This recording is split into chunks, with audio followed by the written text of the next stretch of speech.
Scripture Union is an international mission agency. Well, actually, it's a movement of people who are mission-minded, people who love to introduce kids to Jesus and to help them grow in their faith. That's what Scripture Union is. So that means all the time we're asking the question, how can we now get the good news of Jesus to kids who maybe don't know anything about God, Bible, church, or whatever? How can we do that? And actually, we've been doing that for around 150 years already. Not with this technology, but we've been around for a while. So do join us next year when we'll be having lots of celebrations of what God has done through the work of Scripture Union over the decades. So 2010. And that's when the story of Ancora actually began. We discovered we're losing them. We're losing children, not just Christian children, not just unchurched children, but all children, to the Bible, and also to church, and also to Jesus. We're losing them. And we knew that before 2010, and we've been trying different ways in which to connect with kids. And we'd reconfigured some things, and we'd reshaped others, and we'd tried some old solutions, but updating them, and it wasn't working for us. So we said, actually, we're going to need to take a huge new step of faith here. We're going to have to do something. So what are we going to do? What are we going to do? It is often quoted that 95% of kids are out of touch with church, 95%. So 5% in touch with church in any way. So that was the first challenge. So how on earth are we going to connect with these 95%? Guardians of Ancora is actually for the green icons on there, not necessarily for the blue one, although the blue one will like it as well. So how are we going to do that? What are we going to do? So first thing, we did some research with around 1,000 families, parents and kids, basically, to say, how can we help connect your kids and other kids to Jesus? And the answer was straightforward. Meet them where they are, that is mostly online. Meet them in what they're doing there, mostly gaming. And that was our answer. So we got together the usual bunch of scientists and artists who make for great innovation. That's how it works. Welcome to the world of Ancora. Now, after that, we did a piece of research that we call faith formation research. So this whole experience is about how do we help faith to be formed in children. Let's describe it like that. How can we help faith to be formed by children? How can we create an environment that kind of encourages that? We can't make that happen. Obviously, God uses what opportunities He will, but we can create an environment where maybe, just maybe, that can happen. So we did some faith formation research, and there's some really interesting findings coming out of that. The first was that children, any children, unchurched kids, whoever they are, have an instinctive and dynamic attitude to prayer. Kids were trying to pray and were praying.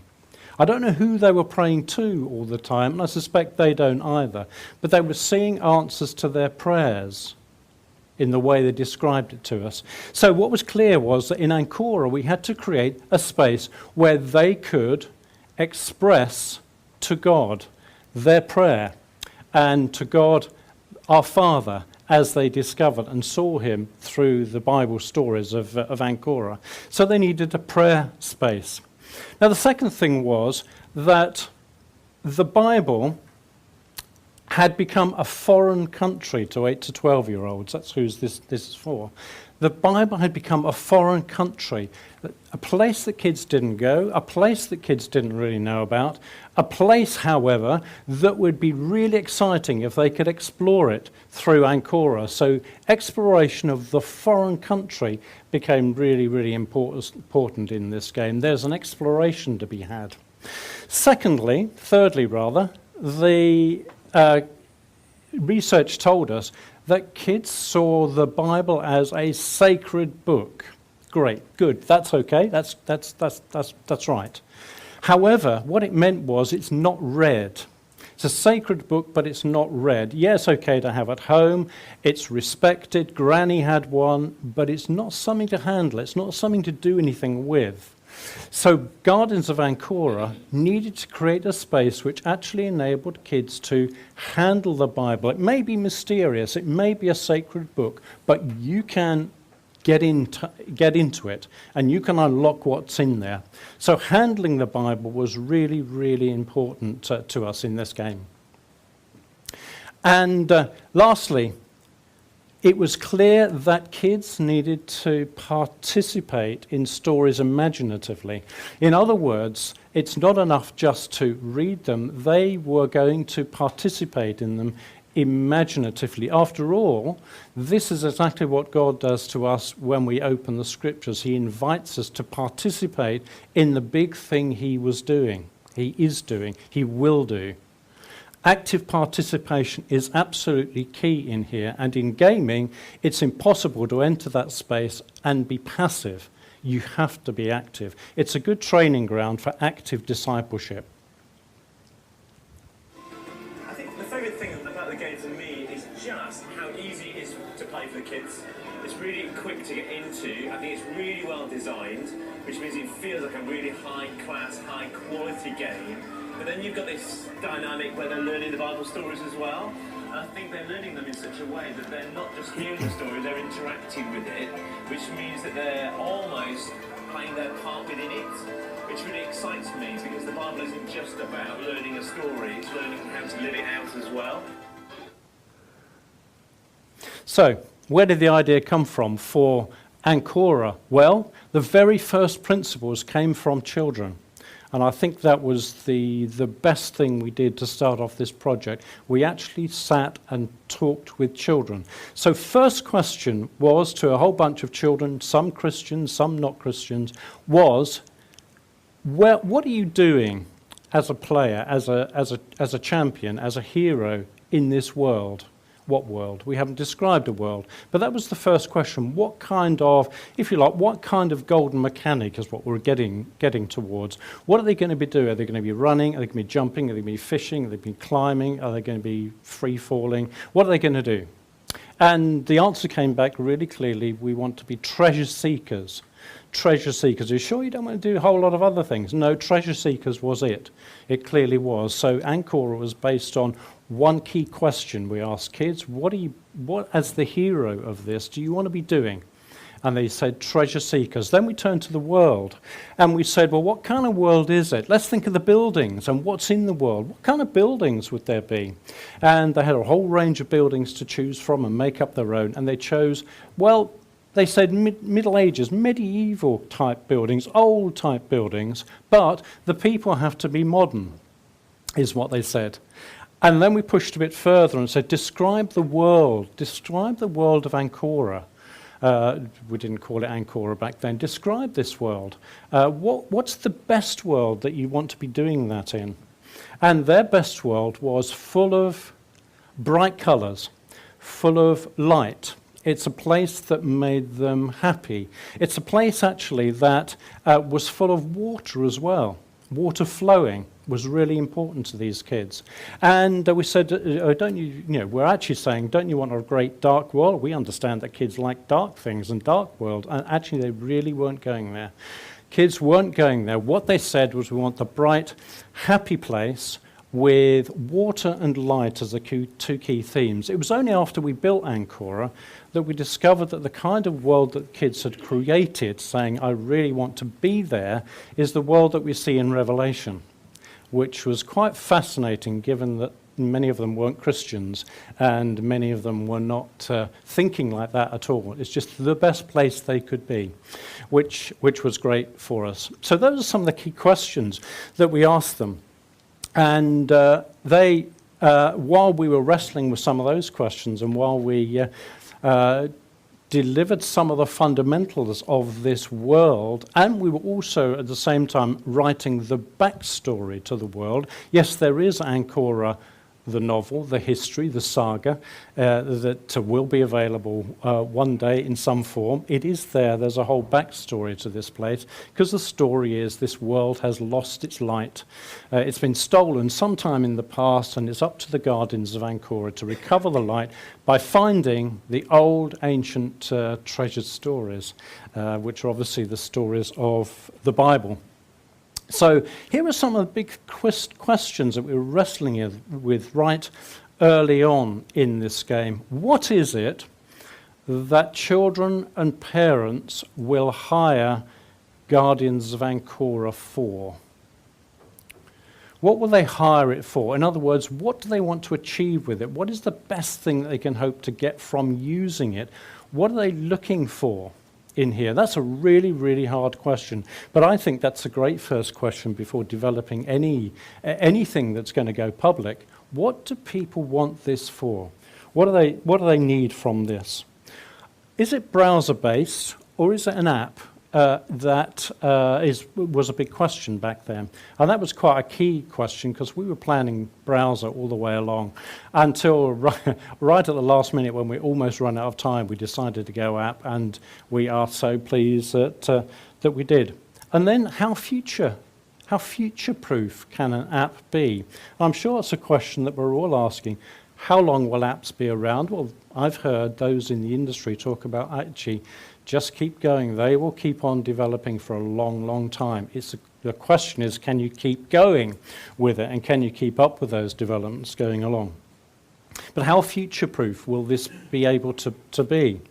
And how will we actually reach unchurched kids with it? If you think about it, that is almost the hardest audience to reach.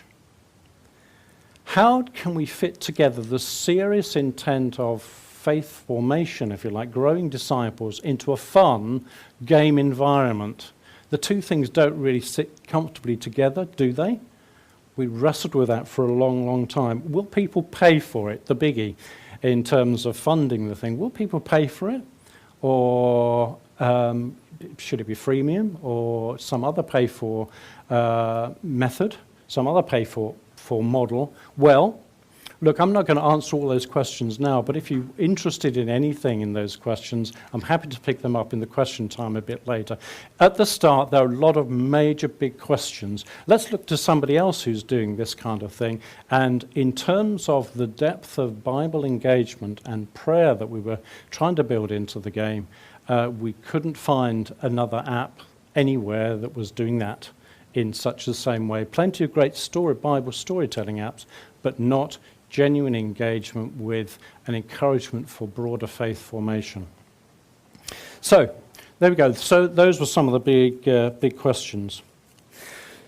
So, we started by focusing on the Bible. When you've got a fictional world like we had of Ancora, Ancora means anchor, by the way. It's kind of the solid anchor in the world and in life. That's Ancora. When you're creating a world, the temptation, I guess, and we had this temptation, was to put all your fun, energy, and expertise, and your money, into creating the world as beautiful and as crazy as you can make it, and as colourful as it could be. We decided to do the other thing, which I think, on reflection, what definitely the harder call, and that is to say, if this doesn't sink or swim by its quality of Bible presentation engagement, then we haven't proved anything. We need to prove that. That's what we need to do. And so we launched with a couple of Bible quests, as we call them, a couple of Bible stories. That was our MVP, and we left Ancora World quite flat as a 2D presentation, and in fact much of it still is if you look at it today. We're still to work on the Ancora space. So we didn't want the Bible to be the dull part. That's really where we spent the money. So in the first year we updated the game once a month with a new Bible story. We kept those coming and coming and coming. On reflection, I think that could have been a mistake. I tell you this as friends and people who keep secrets. I think it might have been a mistake because we didn't pin down all the issues with the first 2 stories before we rolled out 10. So obviously then you have to come back and remake 10 before really fixing it in the first 2. So a couple of issues that really, well, I mean, we maybe got to numbers 4 and 5 before we said, well, hang on a minute, let's go back to number 1 and fix that. That was really costly. And we took that step too fast, I think, probably. But what it means is you guys and people you work with now have a great lot of content to work with, and the fixes have happened. So that's good. Well, you'll know now going forward, the Yukai Chu's work, his Octalysis framework. Does that mean anything to anybody? Okay, let me keep talking. What are the motivations in gaming? Well, he talks about the gamification of an experience, but also gamification of life, the way that life can be motivated. People can be motivated in their lives by gamifying a whole lot of their practical daily arrangements. Well, here are some of the motivators. I hope you can see this. I mean, he talks about epic meaning and calling. That's to say, what is the bigger story? What is the big thing, the big picture that I'm involved with here? What am I trying for in here? What am I living for? Talks about development and accomplishment as being a great motivator. What's my career path? What am I trying to achieve? That's a real motivator. And you'll recognize these in a whole lot of games. And actually, not just in games, but in eBay, to a lesser extent in Facebook, maybe even in Amazon apps to a certain extent. There's a leaderboard, etc., in some of these things. I'm trying to accomplish something. Empowerment of creativity and feedback is another great motivator. What can I make? Ownership and possession. What am I trying to get? What am I trying to achieve? That's a great motivator altogether. Social influence and relatedness. Who am I sharing this with? How can people like it? How can I get people to like this is key. Scarcity and impatience he talks about. In other words, there's something I can't get. How will I be able to get it? I can't get it yet, and I can't quite see how to get it is a really key in this kind of gamified experience. Unpredictability and curiosity. What's going to happen next? I don't know what's going to happen next. That's going to be key. There's always a surprise around the corner. Loss and avoidance. Who's trying to take what away from me? Who's trying to take what from me? What am I trying not to lose in this game is really important. I say that not because you'll keep up with those, but just that this is a really key checklist which we're going to implement more and more through the development of Ancora to say, is the motivation big enough? How much of this can I actually use to sharpen up what I'm doing? Actionable gamification is the book by UK Choose, so do have a look at that. And you, I think, will really find that very helpful. Let's talk about the future for a moment. The future. 2 Bible quests, I said, was our MVP. Let's try out just 2 Bible quests. Can we get this gameplay right in these 2 Bible quests? As I said earlier, probably we didn't get it right enough before we moved on to numbers 3 and 4, but that's history. Well, actually now we've got the whole story, the birth, life, death, resurrection of Jesus as a complete set of Bible quests in here. So already we're being able to say to the world, this is a great way to present Jesus to your kids. And people are doing that all over the world at the moment. That's presenting Jesus as it is. But that's not our intention. That's where we started. But actually, we already had in our plans, and we still have, 30 stories which begin at Genesis and go through to Revelation to tell the whole of salvation history, 30 stories. And if there is funding and if we have energy, 100 stories, the Bible in 100 stories, and then maybe even the Bible in 200 stories in about 20 years' time or something. If we keep going, keep iterating the game and the technologies around it. So that's where we are. We've got a big picture. It's an epic, the epic story of God is what we're aiming for. And we're not fixed with, I mean, if you know Guardians of Ancora, it's left-right parkour action game. We're not fixed with that. We've done that for the life of Jesus, but who knows? We may decide to do a different game quest activity for part of the Old Testament, for instance, or for the epistles. We may choose a different kind of gameplay. Or, and here's, I don't know whether this gets anybody's minds going, but we may actually say Guardians of Ancora, and we're coming to this pivotal point now. Guardians of Ancora is a really good complete app on the life of Jesus. Let's create another one, Guardians of Ancora 2, a different app that actually looks at other parts of the Bible in a completely different ways. Maybe with the same characters, but actually just tackles it completely differently. What about if that's a separate app? What about also if we took some of the experiences within Guardians of Ancora, for instance, there is a prayer space. What about if we made that an app for kids? I'm throwing out kind of free ideas here. I hope you're kind of taking notes. But, I mean, you see apps for adults, for prayer apps. There are plenty of prayer apps for adults. But prayer apps that are active and creative for kids, not so many. Maybe that's what we could do. So it's like a companion to Guardians of Ancora. We could go there. There are ways in which now we're thinking about how we go sideways with this. The world of virtual reality is upon us, and we need to be really taking that seriously.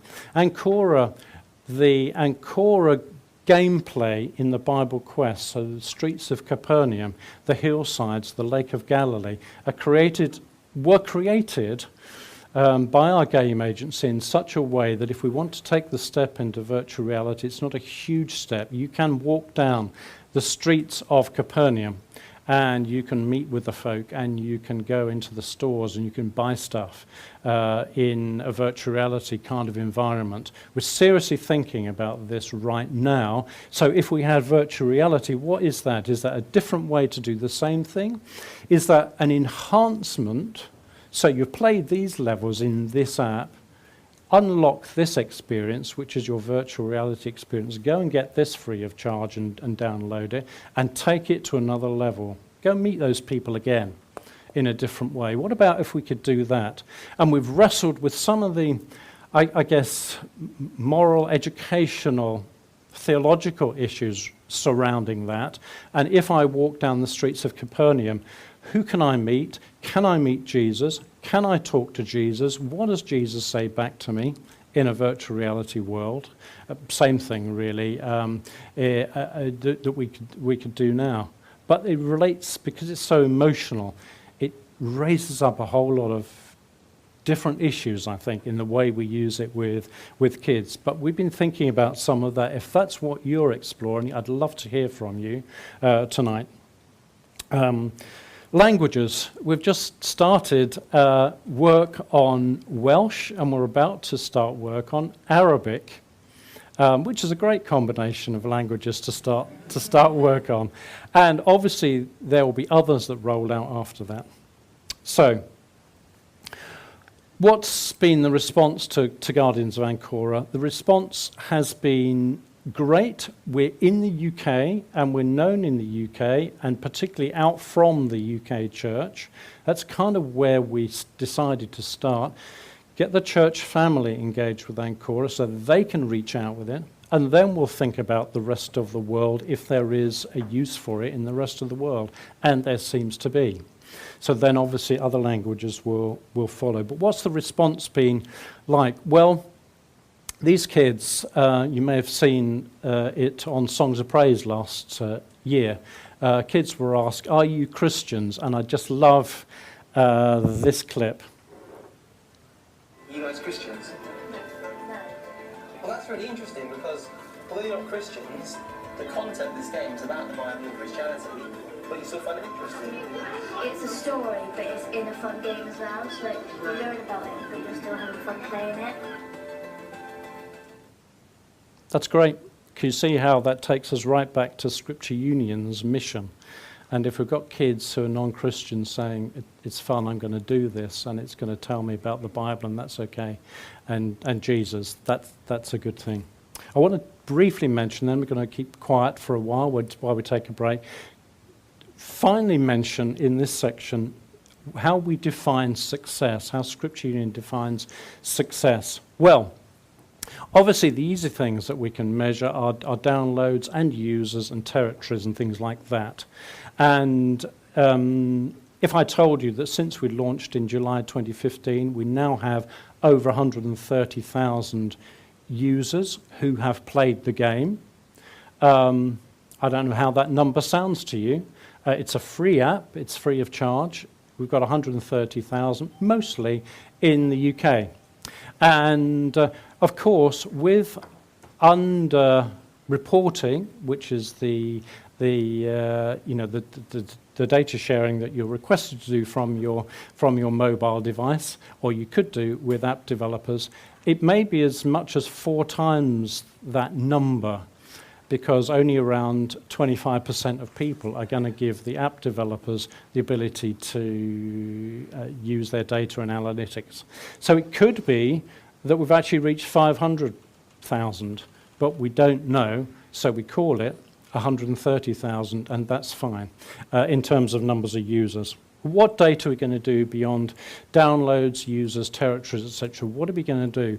For us, we have had so much data out of the game that we really sat down a bit mystified with the whole lot and said, look, let's just choose something to look at that relates directly to our original mission. We can look at everything in this game and spend all the time looking at this and that doesn't actually relate to our mission, which is about Bible, it's about praying, it's about children growing in their faith, those things. What can we measure that relates directly to those? So that's what we've tried, if you like, not vanity metrics, which is, hey, we've got 200,000 downloads, but actually saying, what evidence do we have that children are growing in their faith or becoming more positive about God, Jesus, the Bible, within this game? So, for instance, rather than reach, we look at engagement and impact. Engagement means the way in which kids engage within the game in those parts of it that have the potential to help them to grow in faith. So typically it's around the kind of Bible reading and praying areas of the game.